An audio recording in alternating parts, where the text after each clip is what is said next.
beginning I am telling you this thing. Okay. Yes. So let us start our today's session. I wanted to give you one good news. On 9th, 10th and 11th, we had a NAC team visit. So NAC peer team. Outgoing tuition था हमारा team Yes. Yes, anyone wanted to speak something? Hello. Carry on, madam. Carry on. Yeah. So we had a NAC peer team visit and we received A plus. Oh, very good. Congrats. Yeah. Thank you. Congratulations, ma'am. Thank you. Thank Congratulations, you. ma'am. Thank you all. So we were almost up to 3:30. We were busy in that, cheering up, and celebration was going on in the main building of this thing GTU. So today we are talking not exactly about the Western critical theories, which we have to study in our syllabus. Okay, because I thought कि without knowing the practical, what we say, background of what had been since centuries, in Western theories, there were Greek philosophers who started with this, and it is a long history of critical theories. So without knowing that, how can we start with Marxism and colonialism and structuralism and post-structuralism? Because whatever theories you are supposed to learn in the this sem 2, they are quite, I think, difficult to understand. So I wish that you know the background, and then gradually, I mean, from the very next lecture we will start learning our theories. Am I audible? Yes, Yes, yes. Loud enough? yes, ma'am. Yes. Okay, okay. So first of all, the question arises ki, what is critical theory and why do we require critical theory? So, when we talk about critical thinking, the first thing is even in national education policy, now the government has started to put emphasis, a big emphasis on critical thinking. See, many people studied what is the difference between Indian education system and the Western education system. So in the present, I mean, during these 200 years of our after the independence or pre-independence era, what do we lack in Indian education, and why then we have to depend upon the West? So then many people like Amitav Ghosh, and they came to know that what we lack is critical thinking. What we do in our schools and colleges is that cram up so many things, right? Omit them in your emit them in your exam papers, get good marks, and go ahead with your education. That is not in West, because whenever there comes a topic of like mathematics or science or any technical subjects, then they put emphasis on critical thinking, how your student is able to critically analyze any topic. Whereas in Indian universities, in colleges, even in schools, students are not encouraged to ask questions. इससे थोड़ा contradictory कहे या तो इससे contrast में पहले था, जैसे गीता में ही कृष्ण भगवान ने कहा है कि परिप्रश्न न, यानी आप गुरु से कैसे पढ़ सकते हैं, लर्न कर सकते हैं, तो आप एक एक पद्धति है कि आप प्रश्न पूछ के करो. तो क्वेश्चनिंग हमारे वहाँ अलाउड था. ऐसा नहीं है कि दूसरे रिलीजन में उसके ऊपर बैन है कि आपको प्रश्न करना ही नहीं है. वैसा हमारे वहाँ पहले नहीं था. Learning was done through questions, through oral tradition. तो वेस्टर्न थियरीज जो थे वो क्रिटिकल अप्रोच में मानते थे. तो सबसे पहले तो क्रिटिकल अप्रोच तो बाद में आएगा, उसके पहले तो कोई पीस ऑफ आर्ट आएगा. और जब तक यहाँ बात है तो we will talk about literature only, because there are so many other arts also, like art, painting, music, right? So many things. But for a while, we can talk about some movies also, because movies are visible literature, right? So, first of all, we should know what is literature. And in any humanities college, right, when students start to learn BA with English, the first chapter is written by R.J. Rees. One book is R.J. Rees' Introduction to English Literature. And the first chapter is what is literature. So Rees also thinks that first of all we have to understand what is literature. And I have taught literature for 27 years. And I know how many students of literature they don't know what is literature, or they don't come to study English. They come to study English as a language, not as literature. And for the first semester, when they come and they see at the syllabus, they are a little bit shocked, because they are interested in spoken English. They wish to speak in English. They don't want to study literature. And so there is the one first chapter that denotifies what are the characteristics of good literature.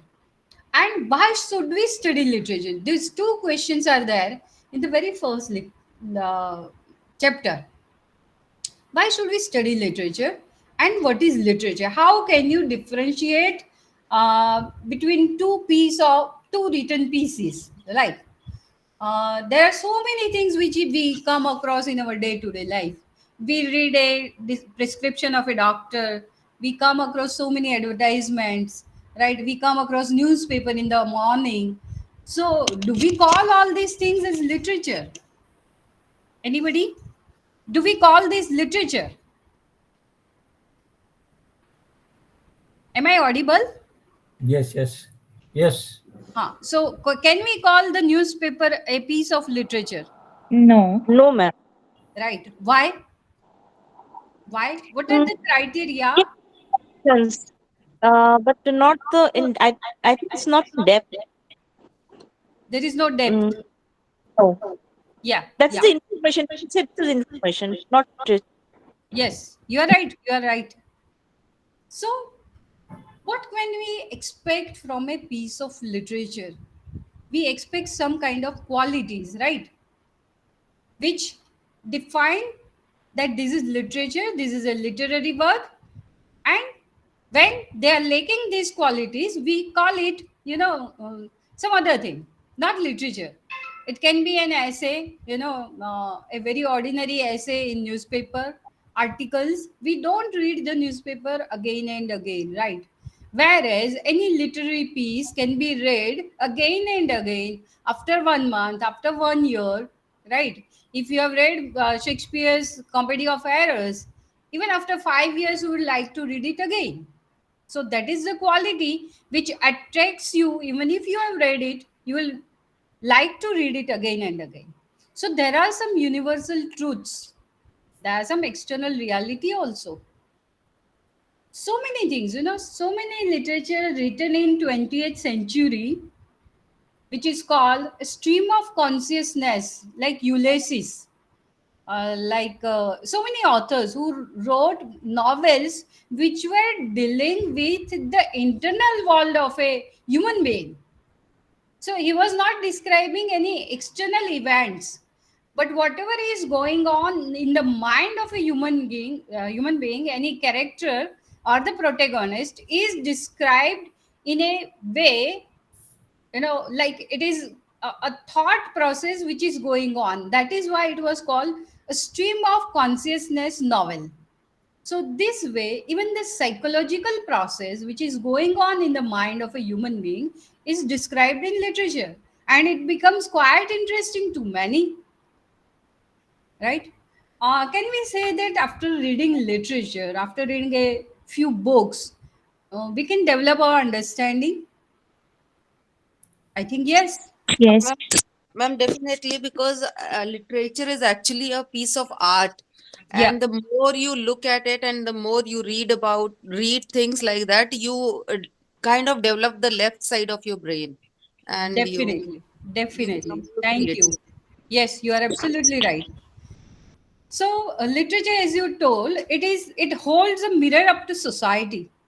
whatever is there in the literature, it expresses what kind of a society it was. Like, the whole Victorian society is delineated in the Victorian literature. And that is why Charles Dickens novels, it says, it can be said that Dickens's novel depicted the whole Victorian society, because in a single novel he delineated so many characters. Whatever he saw in the society, what kind of people he had seen in the society, in his novels, he cover up everything. So whatever issues are there, they are reflected in the society. Whatever issues means, even economical issues, social issues, psychological issues, all of this is, juxtaposed in a very beautiful manner. So whenever you read the novel, you are reading a story, but still it is covering the social, economical, psychological, political aspect of a particular period of time, of a particular period of what we say geographical situation. That is what was there in England at that time. So the same can be said about Chaucer. You must have heard the name of Geoffrey Chaucer. He is called the father of English poetry. So he depicted in almost 14th century. He wrote one book called Canterbury Tales, and in Canterbury Tales he wrote about 24 various characters. They were all going to Canterbury. Canterbury was a place. It was a pilgrimage in England, and like we go to Ambaji or somewhere else on foot. All these people, all these pilgrims, they were going to Canterbury, and at night they decided that everyone will tell his own or her own story. And there were 24 stories. Actually, there were uh, 28 pilgrims who were traveling. But there are 24 stories written by him. There is a knight's tale, there is old wives' tales. So there are so many stories, and they are also reflecting, representing that period and that society. So, what are the qualities that decide that this is a piece of literature? Can every piece of printed paper be called literature? We earlier discussed it. Okay? Every piece of paper, like a piece of newspaper, cannot be called a literature. Any bill or any literature which comes with your computer, or any product which you bring from the market, there is some literature given in it. If you purchase a refrigerator, there will be literature, but that is in fact not the literature we talk about. Right. So, what qualities make it a good literature? Which piece of literature, which piece of writing can be called a literature? Okay. Like, so for a practical example, see, these are the qualities. Literature has permanence. Mm. Like we read Kalidas years ago, we read Shakespeare years ago, even today we read it. So, it Yes. is a permanent classical literature. Now all this literature which has permanence, it is original literature. It has originality. It cannot be a copycat, right? Anything which people now have started writing, they're stealing stories from others. That is happening today, but it cannot have permanence. So whatever is permanent in literature, whatever permanent literature is there, it is always having originality. Now, obviously, the poet or the writer or the essayist or the dramatist who has written this particular piece of literature, he knows the techniques of writing. A dramatist knows how to write a drama. What are the typical techniques? How what things they require, right? What are the monologues? What kind of style he requires? The same way, a poet who is writing a sonnet, he knows what is English sonnet or what is Petrarchan sonnet or what is Shakespearean sonnet. So, without knowing these techniques of writing, any writer or poet or dramatist cannot be a popular or great writer. And obviously, without imagination or creativity, nothing can be written, Yes. right? So, these all are the qualities of literature. Now, here there is, if you can read, there is a piece of journalistic writing. The person has written down this small passage about London, right, in a newspaper. Now, how it reads? Let us read it. London, London City, capital of the United Kingdom. It is among the oldest of the world's great cities. Its history spanning nearly 2 millennia and one of the most cosmopolitan. By far Britain's largest metropolis, it is also the country's economic, transportation, and cultural center. Now, how much details it contain, that it is a country's economic, transportation, and cultural center, right? It is a cosmopolitan city and it has a history of 2 millennia, Millennia. right? And it is one of the oldest cities of the world.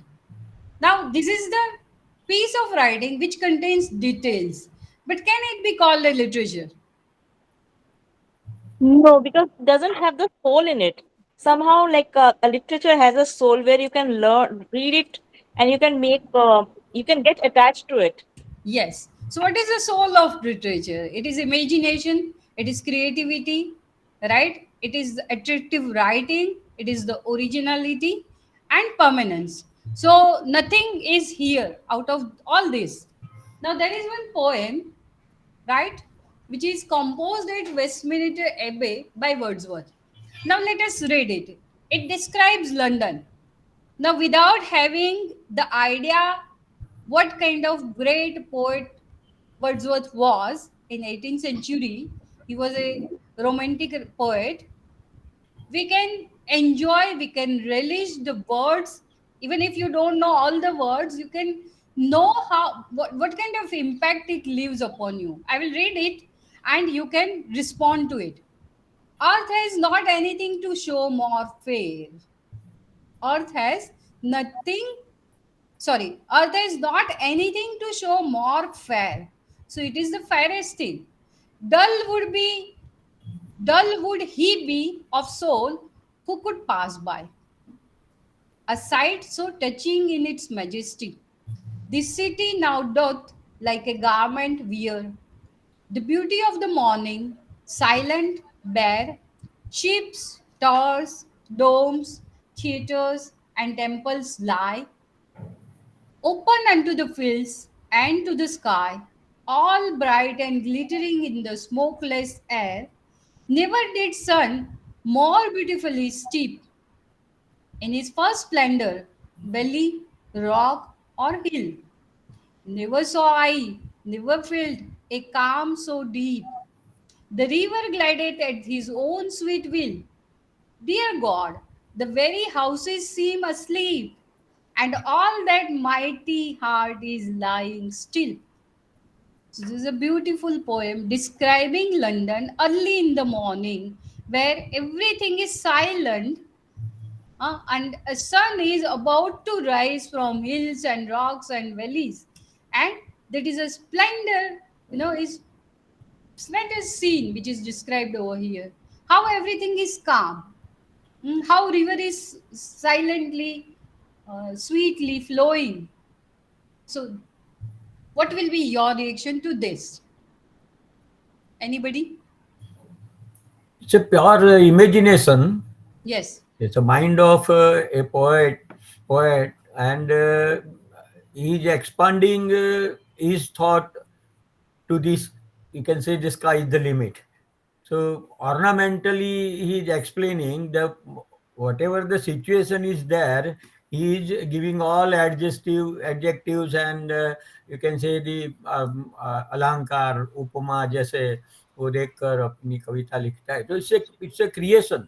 Surgeon जो Yeah. किया है काव्य में, उन्होंने जो creativity दिखाई है. लेकिन मैं ये समझता हूँ कि what ever the basic structure or the morning of the city London, he has expanded in his own way. Yes. He gave words to his feelings, ma'am, I think. Yes. Yes. And Wordsworth is known to be the, what we say, the greatest of romantics, Yes. Yeah. greatest of romantic poets. and he has written his literaria biographia. Wordsworth, Shelley, Keats, these are the most, beloved poets of England, not only England, of the world rather. Yes. So here you can see the difference between a poem, a creative writing, and the other kind of writing which cannot be called the literature. No. My purpose is to show you both the things, what can be called literature and what cannot be called literature. So is that clear? Yes, ma'am. Yes. Right. So let us go ahead. Now, question arises: why to study literature? Why so many students like Ma- us? Madam, excuse me. Yes, Uh, what I found in this is the first time I'm hearing about literature. yes, sir. Sorry, so- and Yeah, yeah, what I exactly found in the Wordsworth description yes, sir.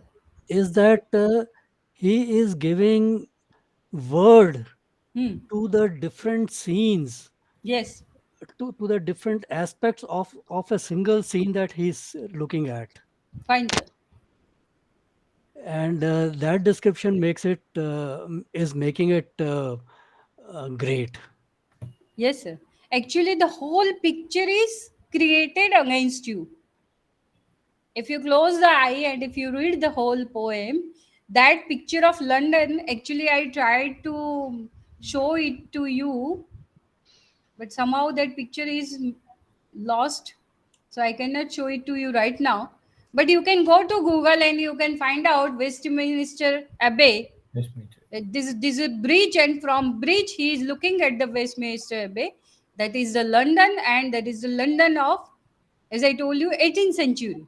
So that picture is created by him. Actually, I wanted, because of the constraint of time, otherwise I could have, narrated the whole thing and explained the whole poem to you.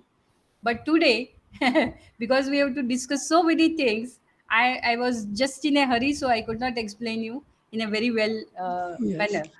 he Okay. has actually broken a scene into its very different elements.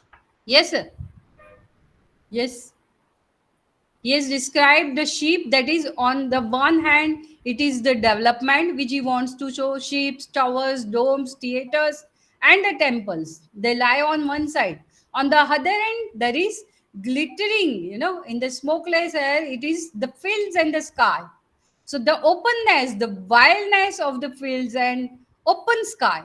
So he's type of, contradicting two things. One is limited kind of development which is there, and which are the universal thing: open sky, and limitless fields.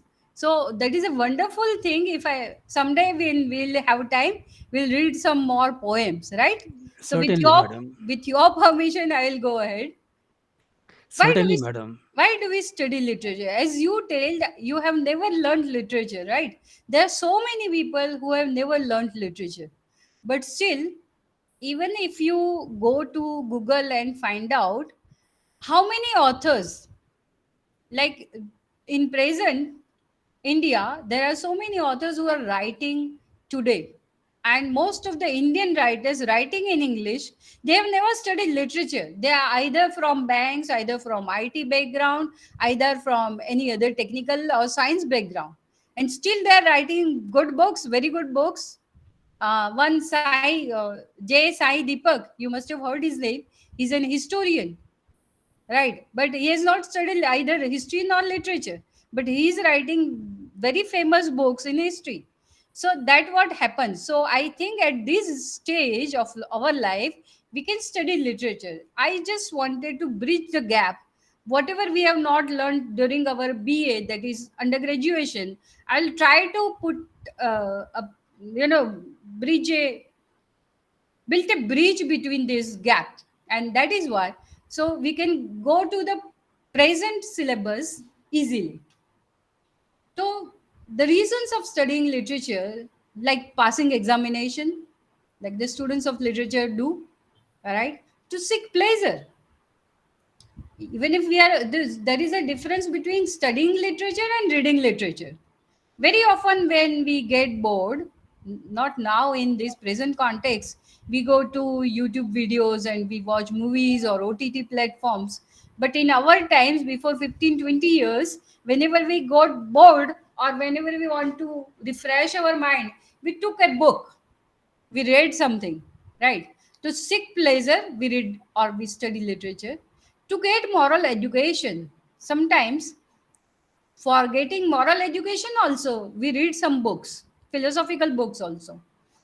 To look cultured and well read, many of our elite class people, they keep books in their drawing rooms, so that they can show their what we say learned, that we are learned, we are well read, we are cultured. But learning literature, studying literature, or having any kind of what we get liking for music, art, anything is very much human and it should be there. Bhartruri in Nitishataka has said, कि साहित्य संगीत कला विहीन साक्षात् पशु पुच्छ विषाणहीन तृणम न खादन अपि जीवमान तद्भागधेय परम पशु नाम. That means if you don't have any liking for literature, for sangeet, for any art, then we are like just like animals who have tails, right? So after reading this literature, what will be our function as a student of literature? The first thing will be to analyze a literary piece. Now, whenever it comes to analysis, you have to ask question. You have to investigate. Literary criticism is the play of mind on the work of literature.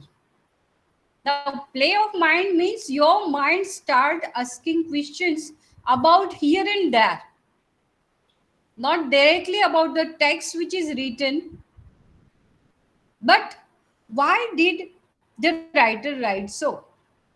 When we go into the investigation of why, it is always difficult. Why, in the context of what kind of event did the writer write so? Right. So, such kind of questions and finding out the answers prepare your piece of criticism. Now, earlier stages of criticism, people had many contexts taken into consideration. Like when I say Kubla Khan was one poem which was written by S.T. Coleridge. These all names might be very unknown to you, but for a student of English literature, Kubla Khan and S.T. Coleridge is not a new name. Now, what happens is that whenever the teacher starts teaching this particular poem, he first of all he tells you the historical aspect. What was the event? In what situation Coleridge wrote this poem? He had an opium and he saw a dream, and whatever he saw in the dream, he wrote down in this poem. This is the history. Now, if you don't know this historical context of writing a poem by Coleridge, you don't understand the dream-like quality of that particular poem. The poem itself has a dream-like quality. When you read it, you feel like you are dreaming. Now that dreaming quality is only because Coleridge had taken an opium. In that, what we say, particular kind of situation, he wrote this poem, and naturally it became a dream-like poem, right? So without having any context, you cannot understand the context of this, or you cannot understand the poem in a better manner. So criticism requires many questions, as I told you, from here and there: historical context, biographical context. And this has been a debate whether this should be considered or not. For understanding a particular piece of literature, should we consider the biographical aspect? Should we consider the historical context? Or should we read the text in itself? this has been a debate in English criticism for centuries. So, in later stages, we will try to understand how it developed. So, the purpose is better understanding and appreciation of the pleasure. The first thing is criticism does not mean criticizing. See, criticizing means we take it negatively. But here in English criticism, it is also in a positive aspect of critique who makes you understand the whole thing. So, whenever you read a critical appreciation of a poem, of a drama, of a novel, you better understand the piece of writing. Without this, you cannot understand very often. It may not be truth for all the works, but it always helps the student, right? So, in this way, theory of literature is built up. How this gradually became a process. Whenever a piece of literature is written, whether it is a poem or a novel or a drama or an essay, there were many critics who started writing on that. You know, tika. In Sanskrit, it is called tika, bhashya, etc. So these critics started writing their criticism on a particular piece of writing, and they started inquiry, and this inquiry helped to answer many questions.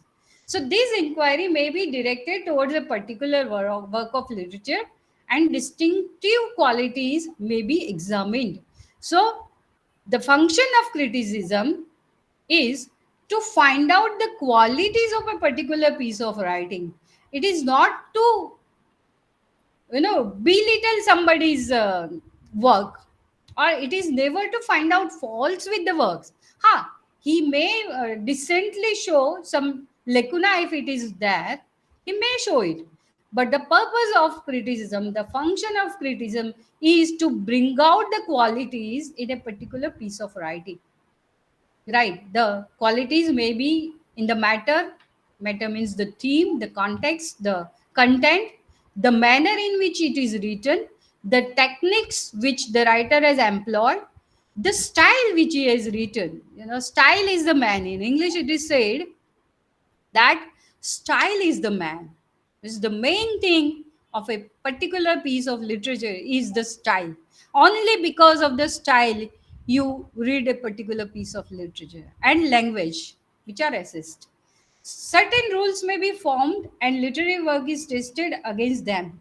So this is the business of a critic, and he does it faithfully. What is the nature of criticism? Etymologically, the word criticism is derived from Greek word, and that is krites. Krites means judgment. It is an exercise in passing on judgment. Now, when can I pass any judgment on any piece of literature? First of all, I should be a master of that particular kind of writing. If I am writing a critical note on a poem, I must be a very good poet. Then only I can criticize. So if I don't have a mastery on drama, I cannot write critical judgment on any piece of writing. So it is an exercise in judgment. Literary criticism is an exercise of judgment on works of literature to examine the excellencies and defect, and finally to evaluate the artistic worth is the function of criticism. I think we have already done this. And all classical literature is called time tested. Means even if Shakespeare might have been criticized in his own times, he was told that he is a scarecrow of Marlowe.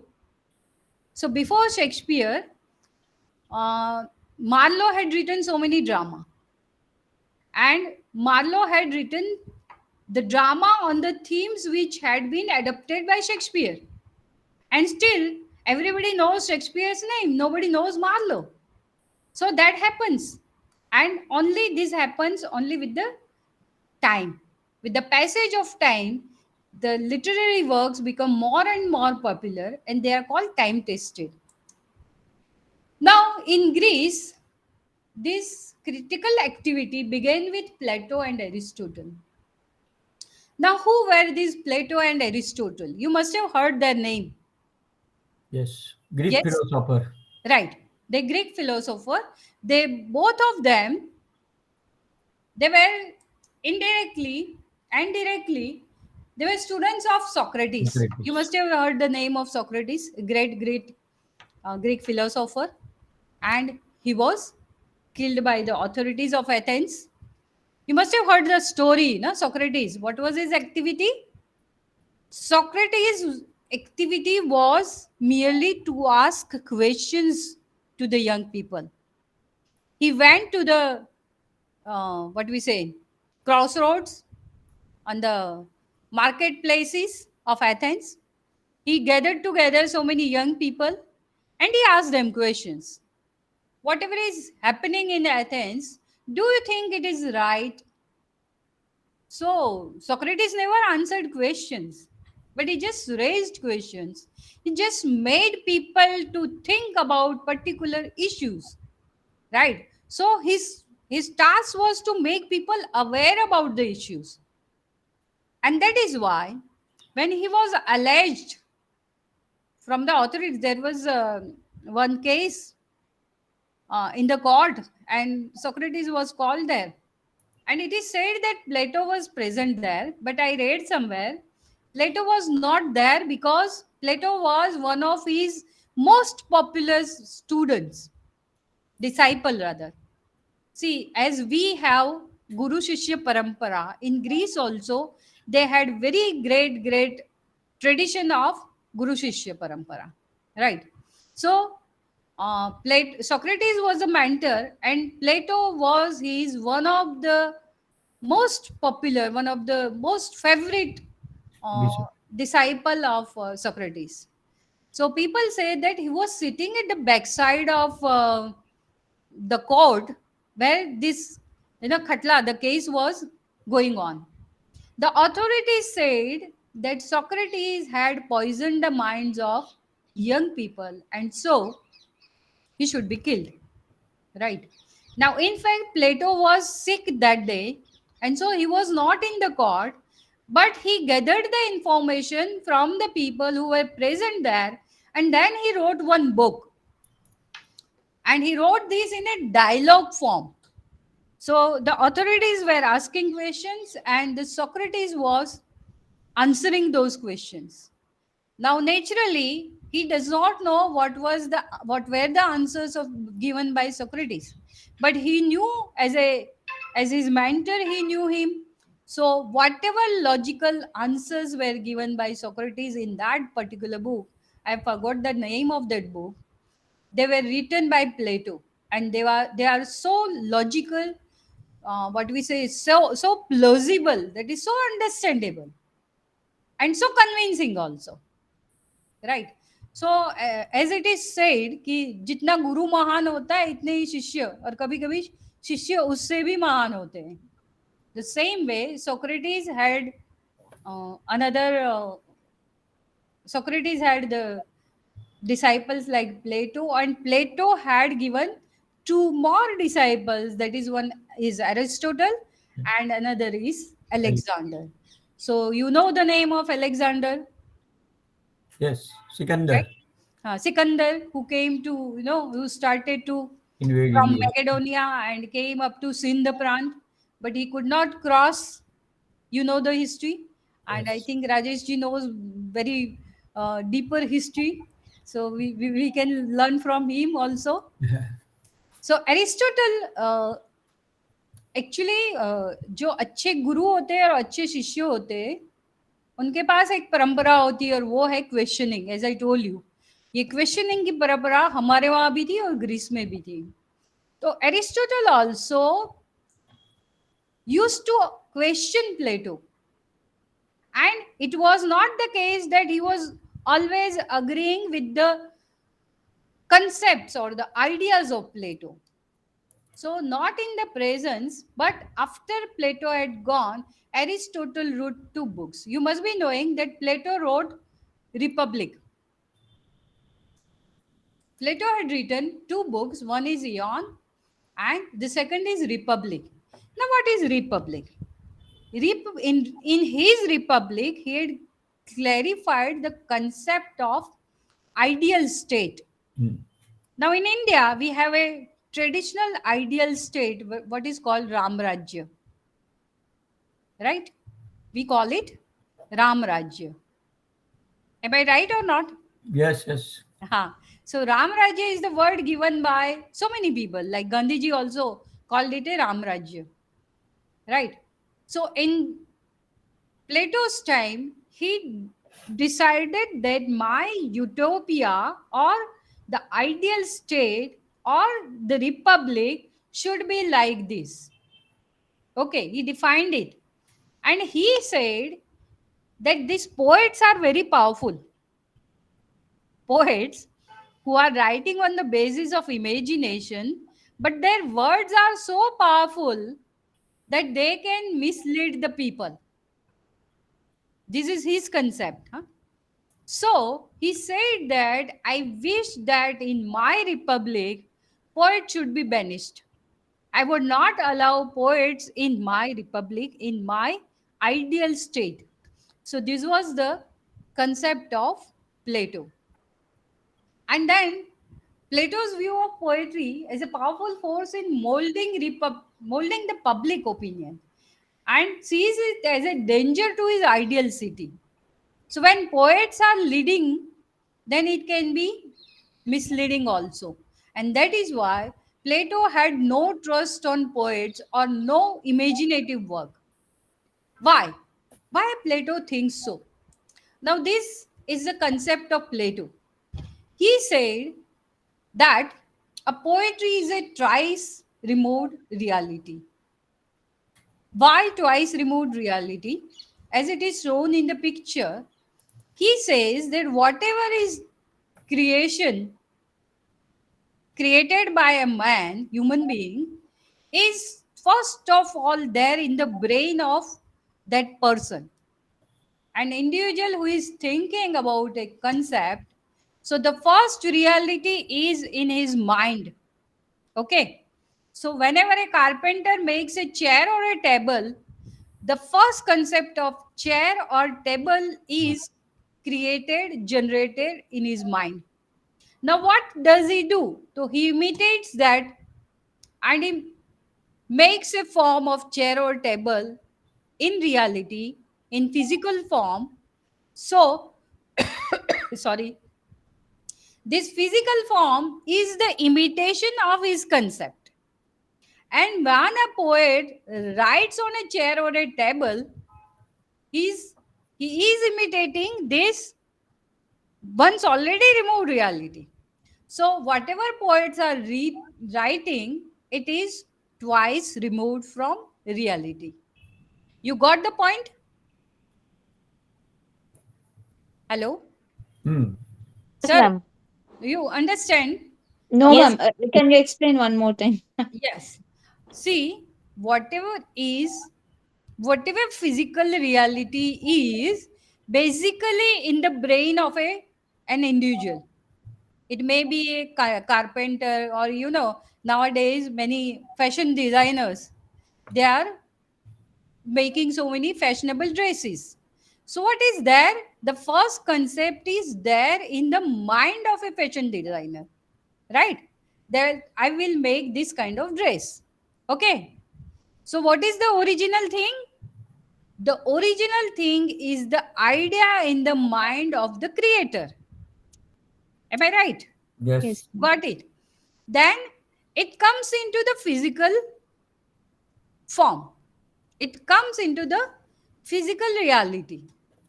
And then when the poet writes on it, it is always a twice removed from the reality. Oh, You okay, got ma'am. the point. Yes, yes. So that is why poets are not reliable. We should not rely on the words which have been written by poets because they are already twice removed from reality. Now, Aristotle, being the disciple of Plato, he was not agreeing with this concept. So, when he became older and when Plato was not there, he wrote poetics. He wrote two books. One was poetics and one was rhetoric. Right. Now, in poetics, he defined what is imitation. He defined how imitation is not that bad. He used the word mimesis in a very detailed manner. He has described what is mimesis. And when a poet is writing in imitation of something, he is having a kind of pleasure. See, in all the poetics, it is always written that whatever activity is done by a poet, here, whether it is Bharat Muni's Natya Shastra, whether it is poetics written by Aristotle, they call it poem. It is kavya. Like Bharat Muni is written Kavya Shastra, Natya Shastra, sorry. And there are other books called Kavya Shastra. Okay. So Kavya Shastra means Kavya includes drama also. And Natya also includes Kavya. They were not very much distinguished because in all the Natya earlier they were musical plays. So even in drama there were poems, they were sung on stage and accompanied with music.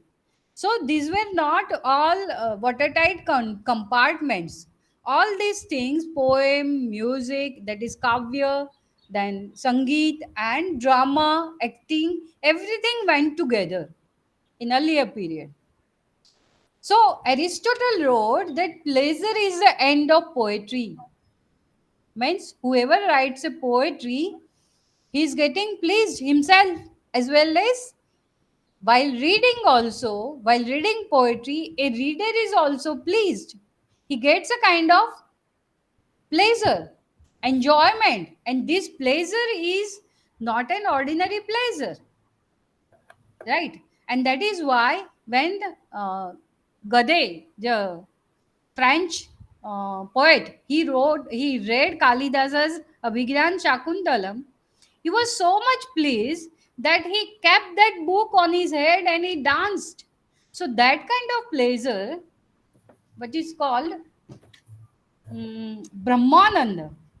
So this is a kind of pleasure which is not an ordinary pleasure, which is attained by the creator himself and the reader also. Right.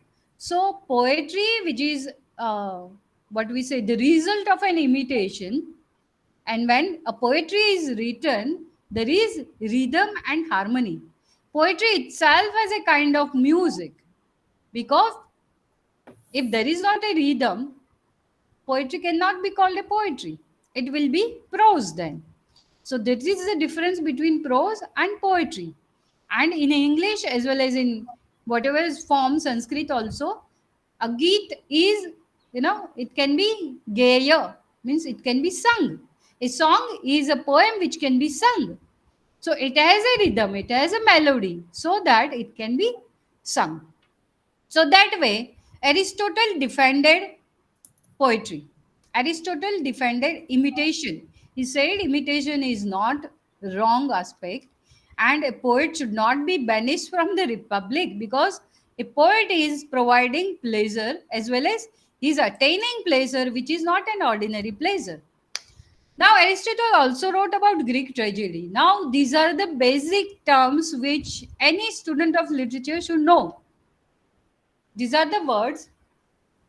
Actually, this is a very big, it itself takes 1 hour to understand Aristotle and Plato, but I have given you the gist of what Aristotle and Plato has said. So he defined this, even the definition is very long, but I have, kept the words which are required to be known and understood, right? Imitation is an action that is serious, complete, and of a certain magnitude. See, these are the three important words. First thing is action. Any tragedy cannot be without action. And tragedy is always about serious matters. It is not that any comic thing can happen. Like, no, nowadays there is melodrama. Now, melodrama is that for 10 minutes they will make you weep, and then after 10 minutes there will be a comedian who will make you laugh. So this is called melodrama. But in Greek tragedy, you cannot have a moment for having a, chance for laughter. It is a serious matter. It is of some kind of magnitude. It is complete. See, complete in the sense it has a unity of time, place, and action. It has a unity of time. This term itself takes one lecture to understand. But it means that it has a beginning, a middle, and an end. So you cannot leave tragedy like anything. It has its significance, it has a certain magnitude. So you cannot write a tragedy on any person. So even in American drama in 20th century, Arthur Miller wrote A Death of a Salesman. Now it had a revolutionary thing, because so far tragedy means it is about some magnitude. A hero must be of a, some height. Anybody cannot be a tragic hero, right? So all the Greek tragedies have magnanimous heroes. All the epics have magnanimous heroes. Like in our epics also, Mahabharata and Ramayana, Ram can be the hero or Krishna can be the hero. Not any ordinary person can be the protagonist of any epic or of any tragedy, Greek tragedy rather. So there he has defined the Greek protagonist also. The tragic hero, he has defined it. Why tragedy occurs? He is a king, he is of magnitude, he is a brave, he is like a knight, he has all the qualities. हमारे वहाँ कहते हैं 36 यानी 36 गुण वाले जो होते हैं ना राजा, जैसे विक्रमादित्य को कहते थे, तो वैसे होते हैं वो लोग. Any person having this kind of magnitude, how can tragedy occur in his life? Then Aristotle says it is a tragic flaw in his own character. Even if the protagonist has a certain kind of magnitude, he has one flaw in his character. Now, this tragic flaw is called hamartia. Hamartia. Sorry. So, if you look at the Shakespearean characters also, if you know something about Hamlet, because Hindi films are also available. Have you seen Hamlet? That is Omkara film. The film Omkara, enacted by Ajay Devgan. Anyone? Hello? No, ma'am. No. Yes. Yes. Yes, Right. So, what is the tragic Hello. flow of that Negro man? Actually, in the original play, this king, he was not a king, he was a knight, a senapati. What was his tragic flow? So, he was basically a Negro, a black person, and he was jealous. He was jealous, and that is why he killed his wife. Now, this jealousy was his tragic flow. There is one another character like Richard II. Now, Richard II was such a king, he believed in everyone. He was such a trustworthy person that he believed in everyone. Now, being a king, you cannot believe in everyone. You can not trust everyone. Now, this is called credulosity. Credulosity is a virtue that you believe in everyone. But here, for a king, it becomes a flaw. Because you believe in everyone, anybody can make you a fool. So, Richard II, he Ma'am, invited his, yes, can you explain the same scenario with the known story of us, like Ramayana, yeah, please? like Hamlet. Hamlet, you have heard? No, no, Yes. that's why I'm asking you. Okay, Shakespeare. What which about, madam, what about Rajia Sultan? Rajia Sultan, I have not seen and I have not heard about it. But Yes, you can take anyone. Like in our history, it is Porus. Let us take Porus. You know about Porus, who Yes, fought against Alexander. yes, yes. Yeah, Prithviraj Chauhan. Okay. Ah, So, what is their fault? Tragic flaw. Why all these Indian kings fall a prey to Islamic invaders? Because they yeah. believed in their own pran jai par vachan na jai. Ah, Like they believed in their dharma yuddha. We had some rules and regulations, like you cannot fight with a person who has no weapon, right? yes, There ah, were rules made by these Rajputs that you cannot fight at night, you cannot fight from the back of an enemy. yes. So Radharva. these were all the principles which became a kind of hamasya for our kings, right? For Prithviraj Chauhan, he had already won the battle. Ah, He allowed them to go, right? They hmm, see in our हमारे हिंदुस्तान में ऐसा नियम था कि कोई हार मान के कोई अगर भाग रहा है, ओके, तो उनके ऊपर वार नहीं करते, यानी they don't attack from behind. अगर कोई आर्मी समझ रहे है कि वो हार रहे हैं और वो भाग रहे हैं, उनका किंग है या सेनापति है वो गिर गया है, उनको लेके भाग रहे हैं, तो हमारे राजा तो थे, उनको पीछे से वार नहीं करते थे, उनको जाने देते थे. और वो जब जाते थे तो they came back with bigger armies, hmm. और फिर वो अगेन उनके ऊपर अटैक करते थे. तो this was our tragic flaw. इनको जाने दिया तभी तो वो वापस आए. अगर वो खत्म कर देते तो ये बात ही नहीं बनती. आप हिस्ट्री के, इंडियन हिस्ट्री के कोई भी एपिसोड में जाइए, वो अगर मोहम्मद गोरी है तो उसको भी 2-3 बार, हमारी जो नायिका देवी थी गुजरात की, उसने भी वहां उसको छोड़ दिया मान के कि ये मर गया है, लेकिन he came back, he was injured. उसकी बेटी की बेटी थी Kurma Devi, she did the same thing. उसने गोरी को भगा के फिर क्या किया कि वो खुद आ गई वापस, और उसका पति तो मर गया था, बेटा था, उसको राज सौंपा, और वो खुद सती बन गई. बोले कि अब मुझे जी के क्या करना है, मेरे लाइफ का जो एम था वो तो हो गया, मैंने गोरी को हरा दिया. वही गोरी जो 1 महीने में बाद में आ गया. I don't know exact detail, महीने के बाद आया या 6 महीने के बाद आया, but he came back. He killed her son. So this happens only because of these tragic flaws are not necessary evils in a character. They are good virtues, but they are becoming flaws because as a king you cannot afford to have this number of good things in you. Like Julius Caesar, you must have heard about Julius Caesar, Yes, right? So who was the king? Julius Caesar. yes, yes, Caesar himself was so credulous. He believed. And that is why that, the line, you too, Brutus, yes. what does it mean?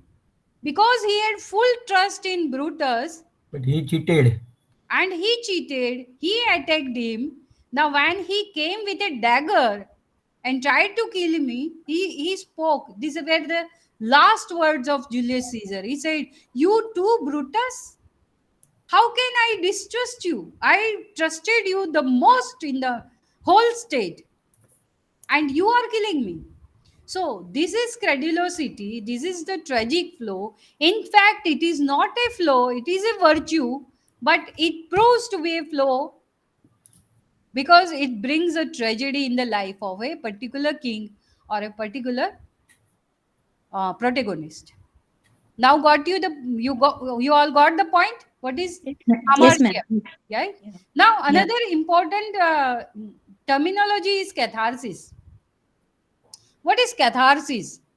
Now, I am not going into the etymology, but the meaning of catharsis is purging of pity and fear. Purging means bringing out, right?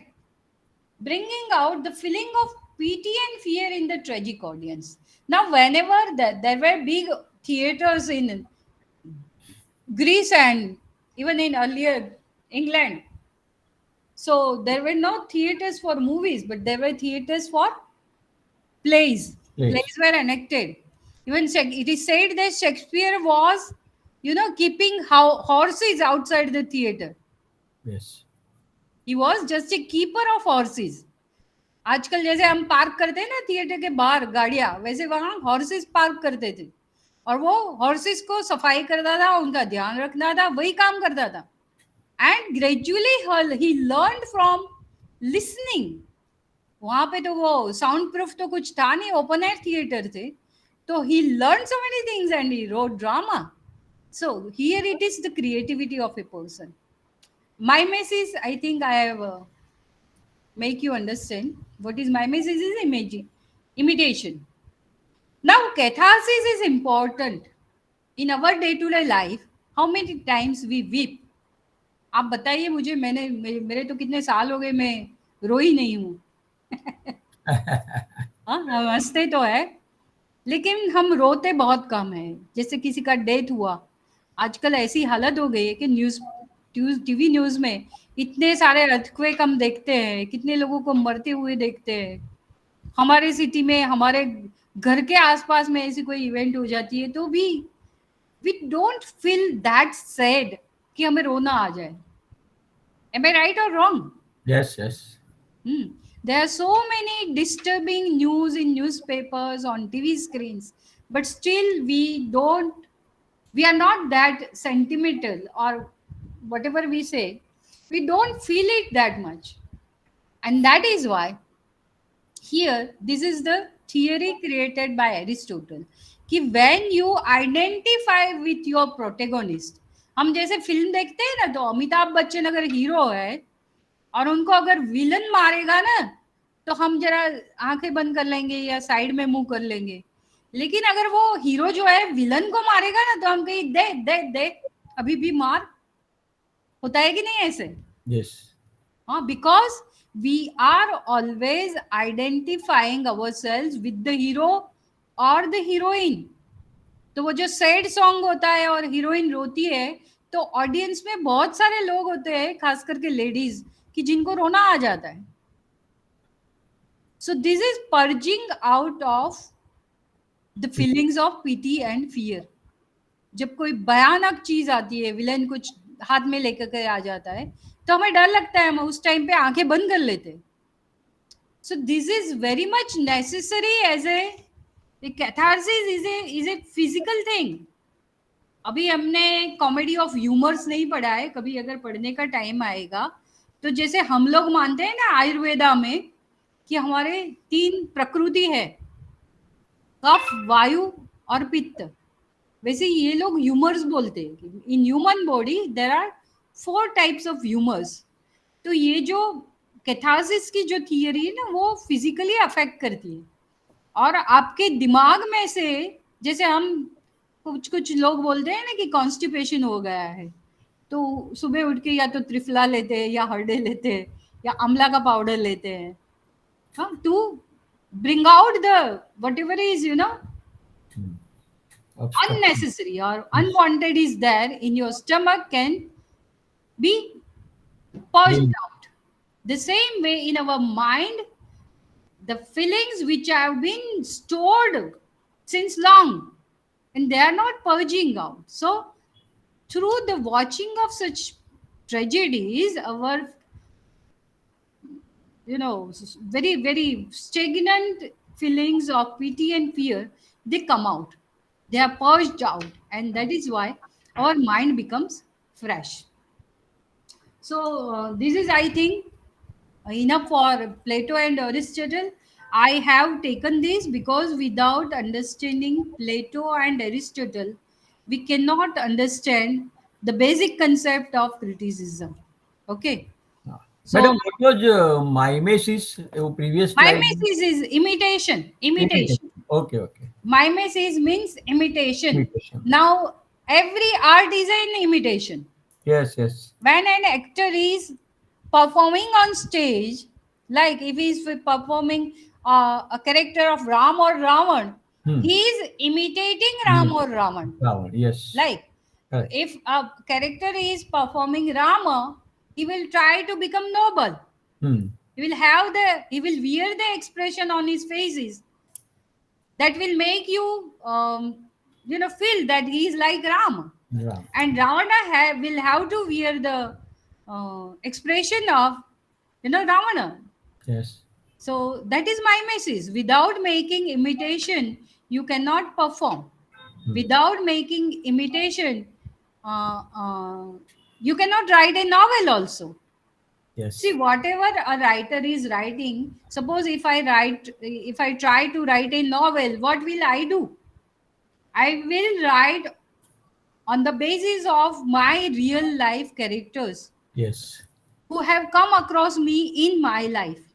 And that is why I told you ki, this one, David Copperfield. Now, David Copperfield or any other novel written by Charles Dickens is a Victorian character. Whatever he has written is of that particular period. And what kind of people he came across, he has depicted them in his own novels. So that is also an imitation. So if there is no imitation, there can be no art.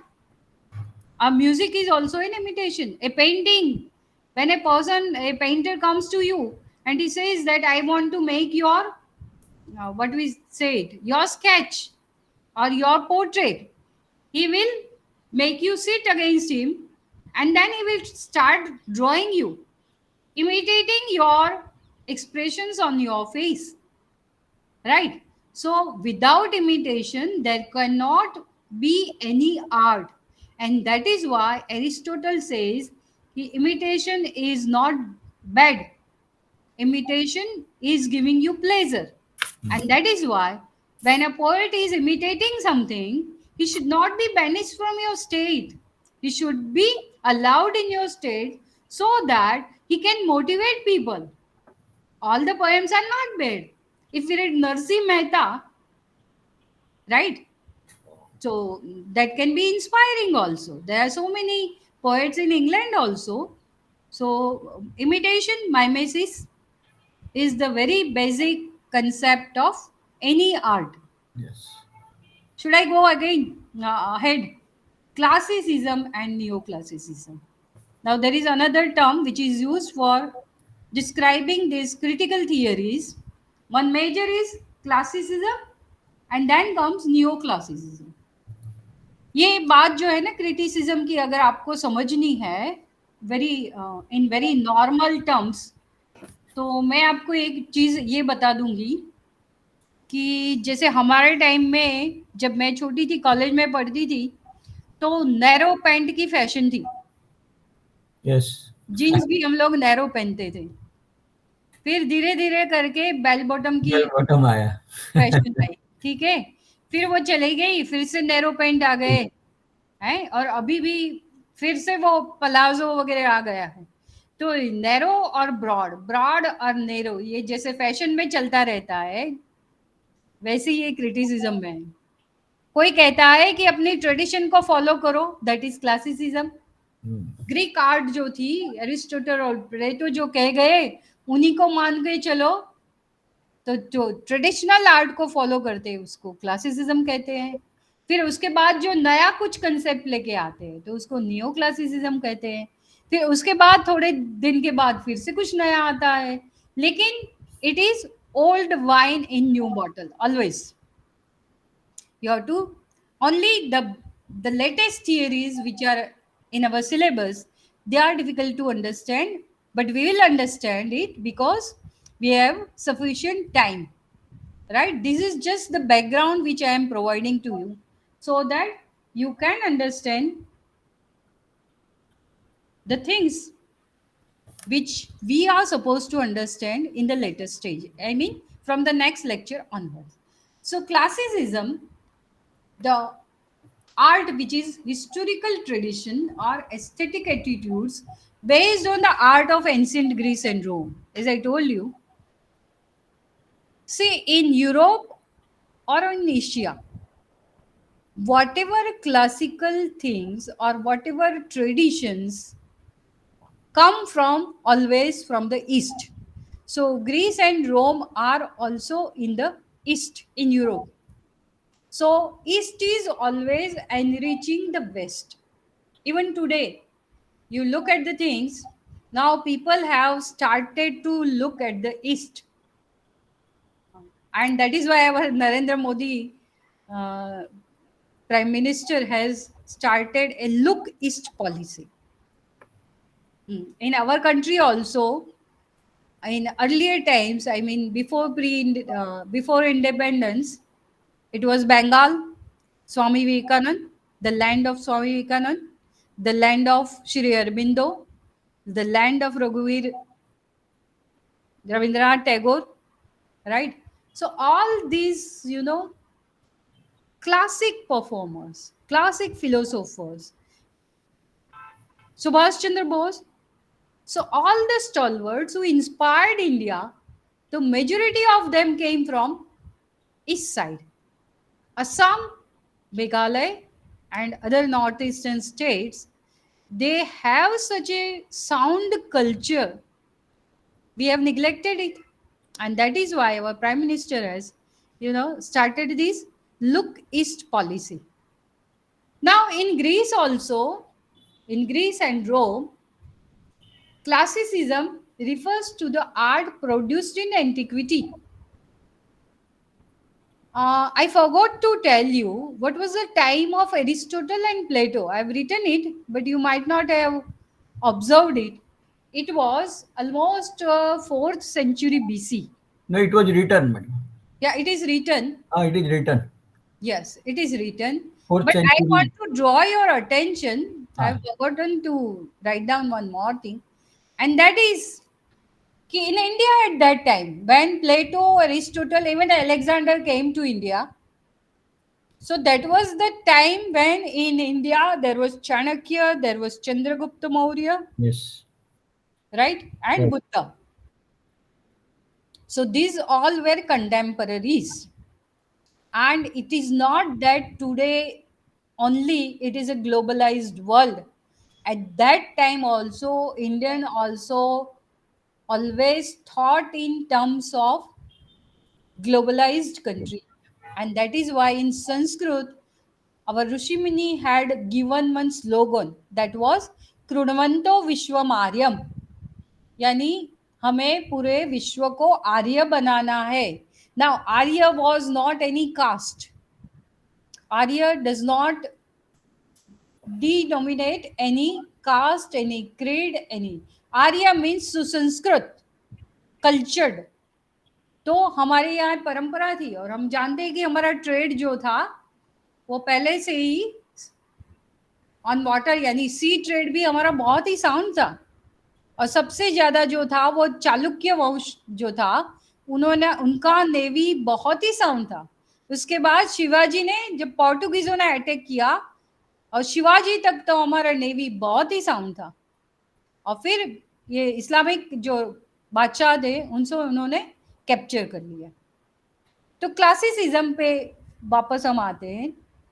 तो classicism जो है वो as I told you, वो जो antiquity में जो भी traditions थी, जो ग्रीस में थी, जो रोम में थी, that was classicism, that was respected, that was considered to be the standard trend or tradition to be followed by all the artists and literators, right?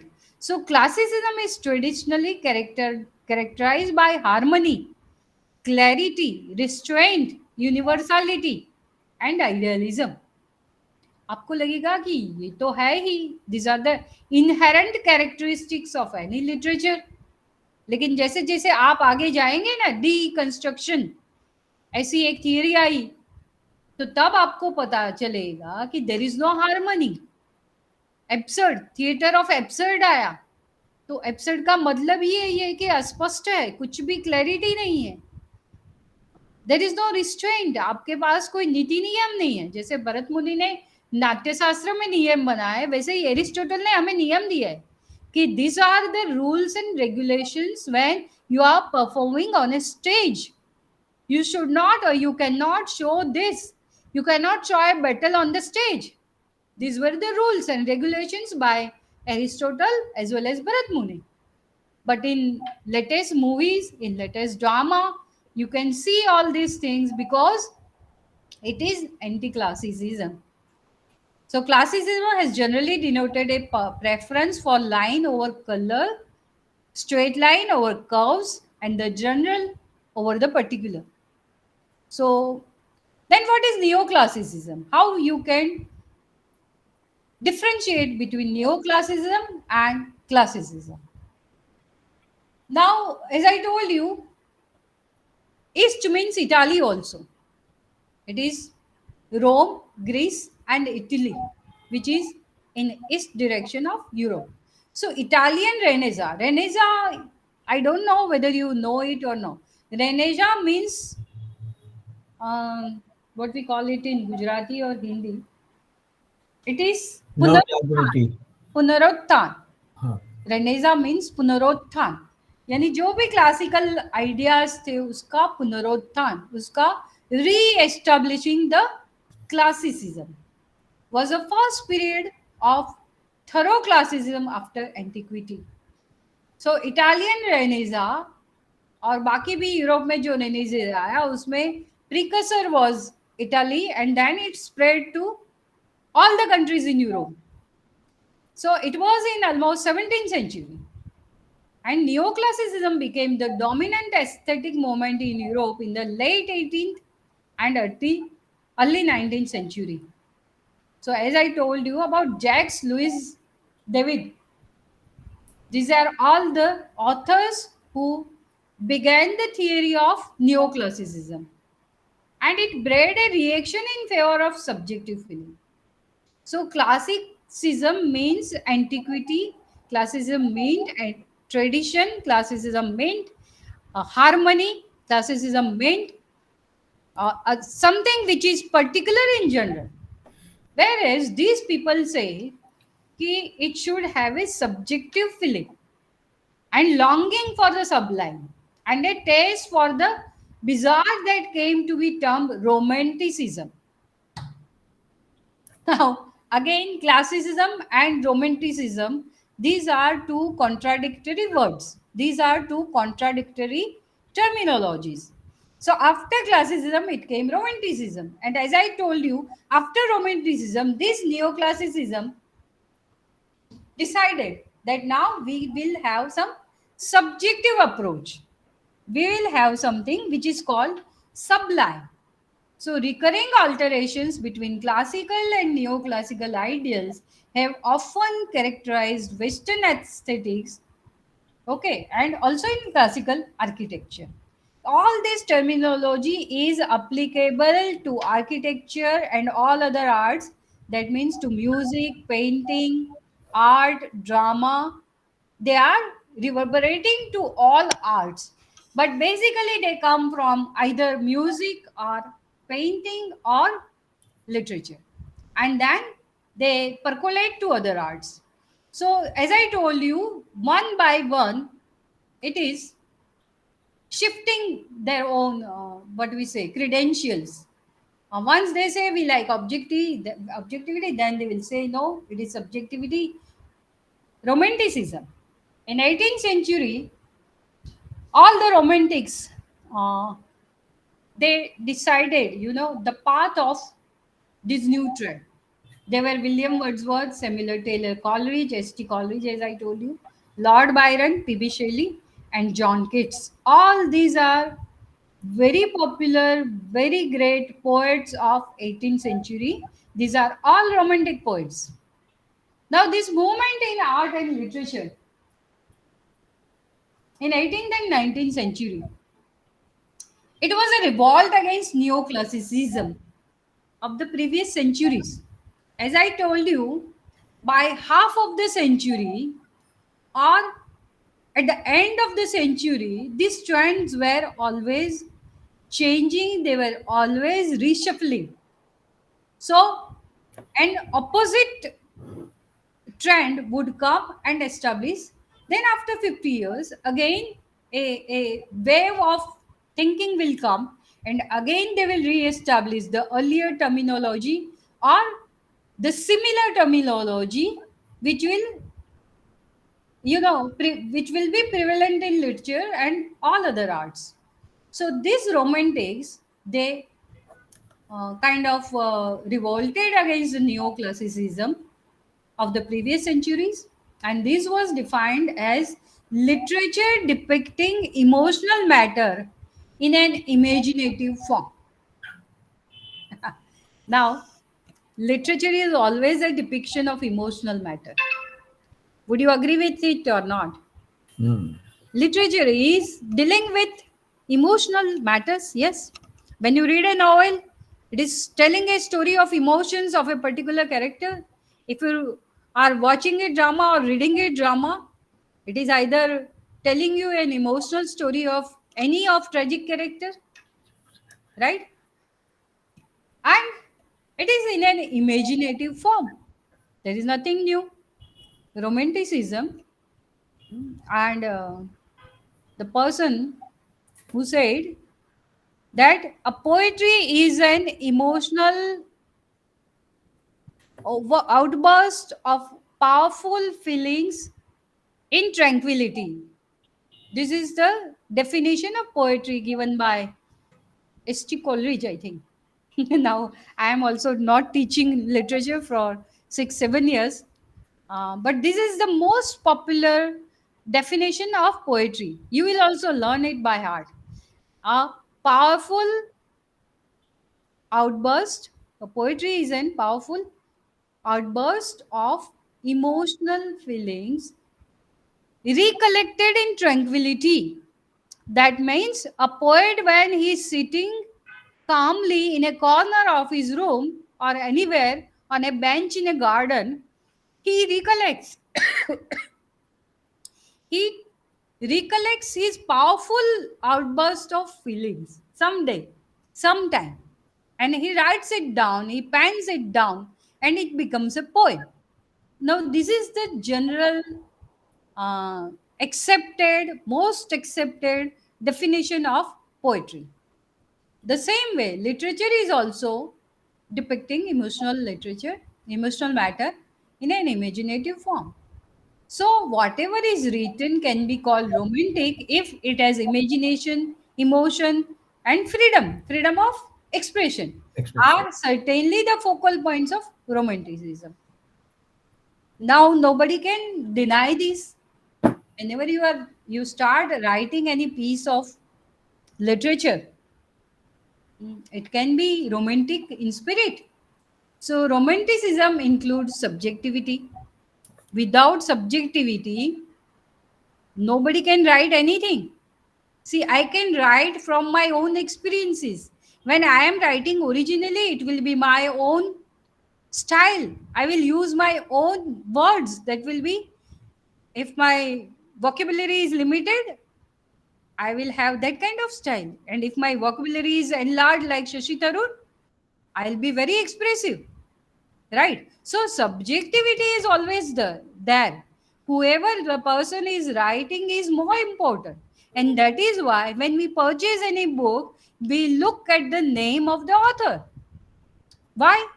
Because we know as a person, because we know he is a good writer, because we like his style, and that is why you purchase a particular poet or a writer's book. So, subjectivity and an emphasis on individualism. In Romanticism, it is the emphasis on individualism is important. Second thing is spontaneity.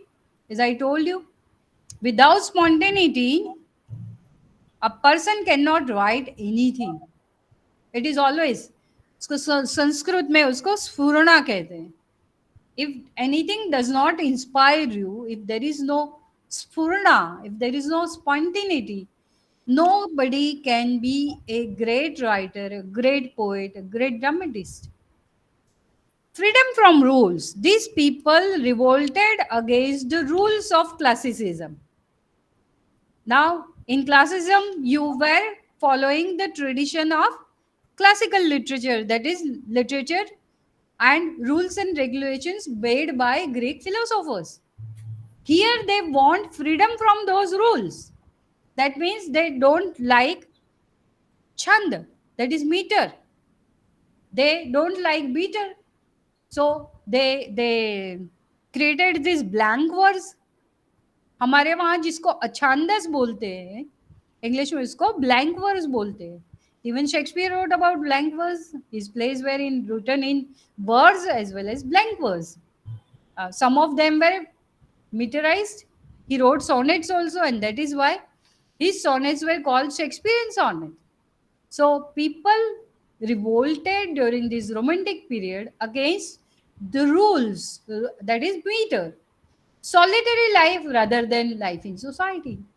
These people preferred solitary life.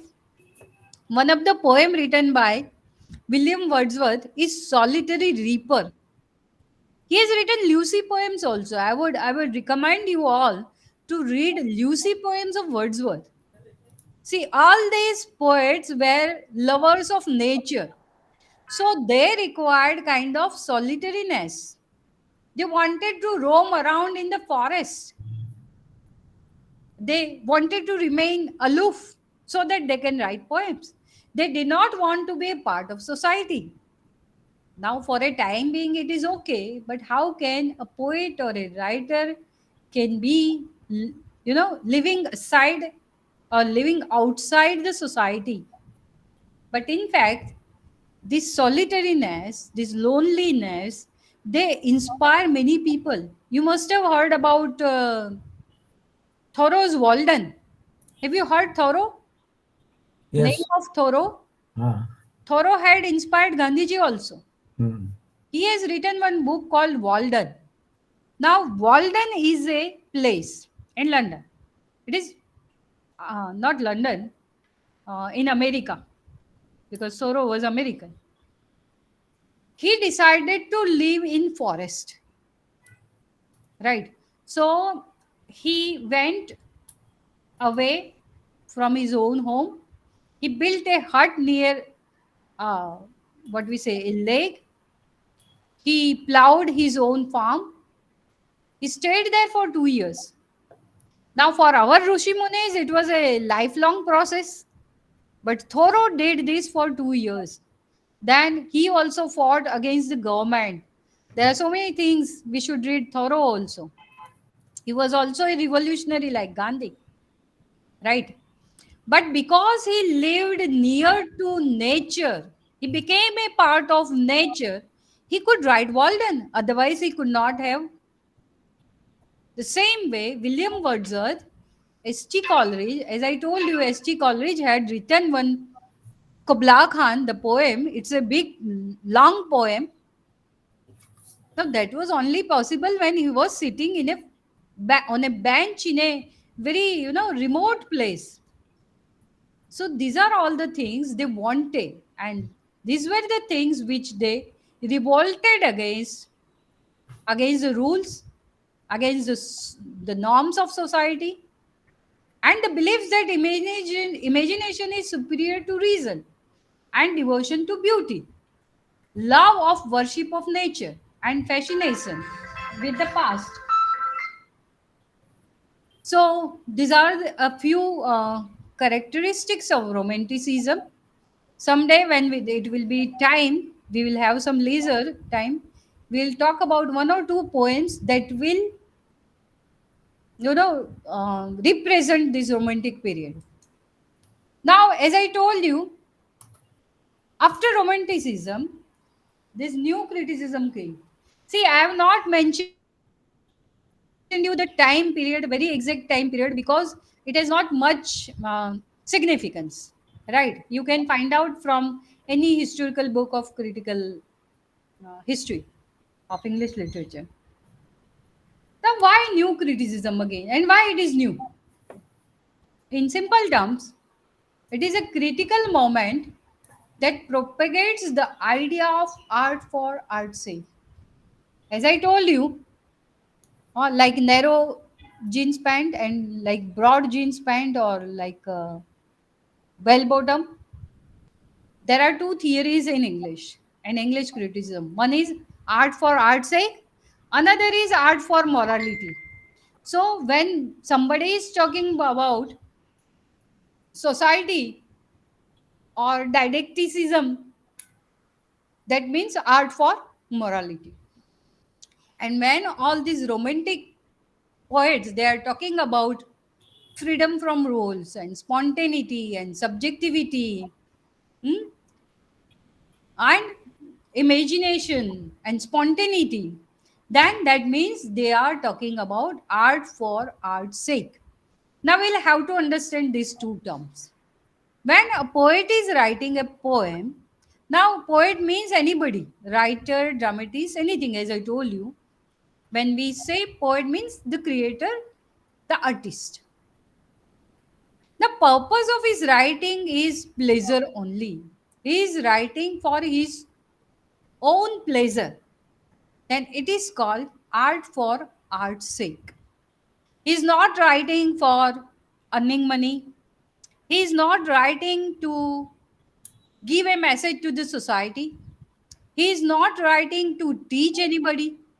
He is not writing to give a message to his students, to the next generation, or to anybody. He is writing just because he has got some idea, something spontaneously came to him, some emotions which he cannot stop them coming, and he starts penning it down. Then it is art for art's sake. And that is why so many artistic works had never been published also. Like I will give you one example of American poet Emily Dickinson.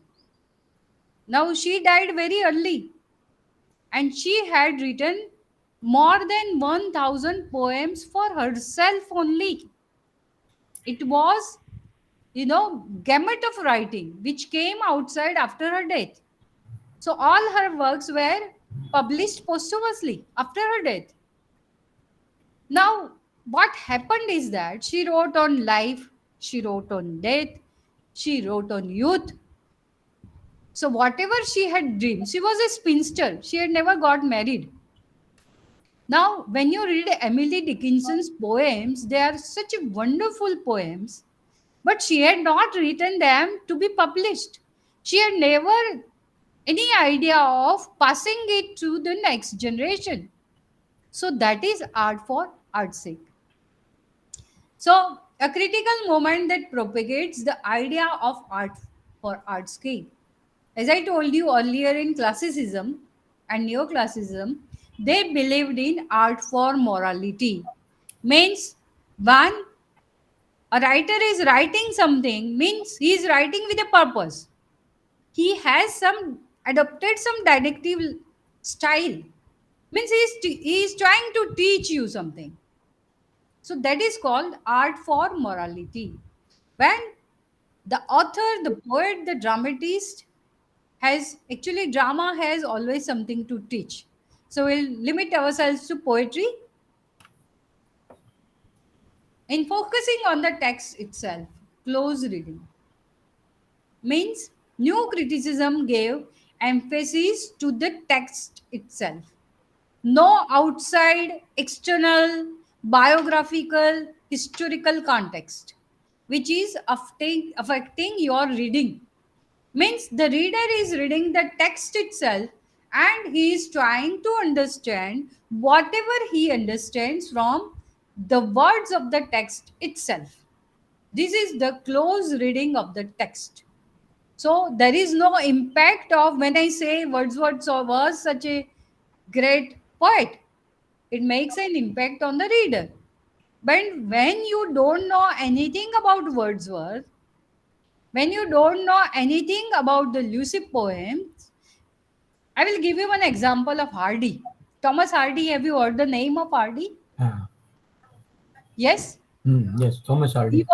Hardy was one of the four major precursors of English novel, right? And Hardy wrote number of novels. One is Mayor of Casterbridge, and his novels were having a tragic end, right? Now Hardy wrote his novels and he gave one particular area the name of Wessex. You must have heard this name Wessex also. Now, today in England, if you go to England for tour and travels, go to Wessex. They have created this whole land of Hardy where he created his, you know, this gamut of writing. They have given this Wessex. Actually, there was no place like Wessex in England. It was his imaginative creation. But now Wessex became so popular that they had to create this. So, this is what we call close reading. When you read the text, you imagine that geographical location. You imagine about the characters. You imagine them moving, talking, right? Feeling the emotions. So that is the art of the writer. I will give you another example in India. You must have heard about R.K. Narayan, Hmm. right? Now, R.K. Narayan wrote about Malgudi. Malgudi Day. Malgudi days, he has written short stories, and there was one TV serial, Malgudi days. Now, Malgudi is not a town in South India, but in his imagination, he created this town. And now, people may go in South India and find out where is R.K. Narayan's Malgudi. There is no Malgudi as such, right? And if you don't have any biographical information regarding Wordsworth or Hardy or R.K. Narayan, and you read his text, if you read that text, like I will give you Man Eater of Malgudi, another novel he has written. Now, it is a novel about a tiger. So if you don't have any biographical details and you read the novel, and when you know about Wordsworth, when you know about Hardy, what kind of life he had, or R.K. Narayan, then the whole context is different.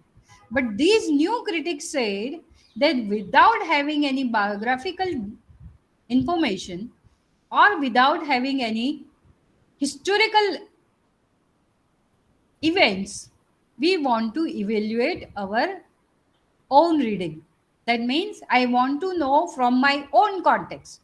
I want to know from my own close reading what kind of a text, what kind of a work of literature it is.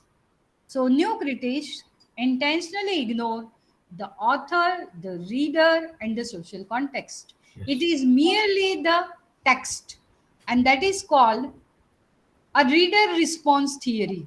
Later we'll talk about it. A reader's response theory. Now, this reader response theory also only focus upon the reader's response without having any background of biography of the author, without having any background of the social or historical context. So that is new criticism. So new criticism in simple terms, new criticism is an approach to literature which was made popular in 20th century and that evolved out formalist criticism. Yes, formalism, rationalism. Now there are so many terms which comes with new criticism. Okay, and which came to be applied to the theory and practice that was prominent in American literary criticism until in the late 1960s. Now I think what is formalism and then what is art for art's sake, I think we have discussed it. Reader response theory, as I told you, new historism. Now, from this onwards, I think we will have the discussion in the next lecture because we will otherwise. This is reader response theory. This is the text. This is the reader. Now, without, as I told you, any social, historical, biographical context, when the reader is reading, and understanding, comprehending the text, and getting the meaning of it is important for reader response theory or for the new criticism. I think the later slides I will discuss in the next lecture.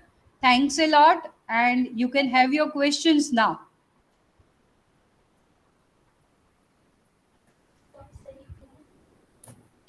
Actually, ma'am, there are so many new terminology I'm hearing today. So maybe I can follow more better from the next classes. Yeah, please. Sorry, what did you say? Actually, I heard today so many new terminology Yeah, things. I know, I know, So I know. it's a little bit confusing. Maybe I have to listen this class again when you posted the recording. It's Yeah, actually we will needed. post it, and Mm, see, don't bother if you have not understood. I will provide you enough material which you can read later on, yeah, and sufficient material is available also on yeah. so many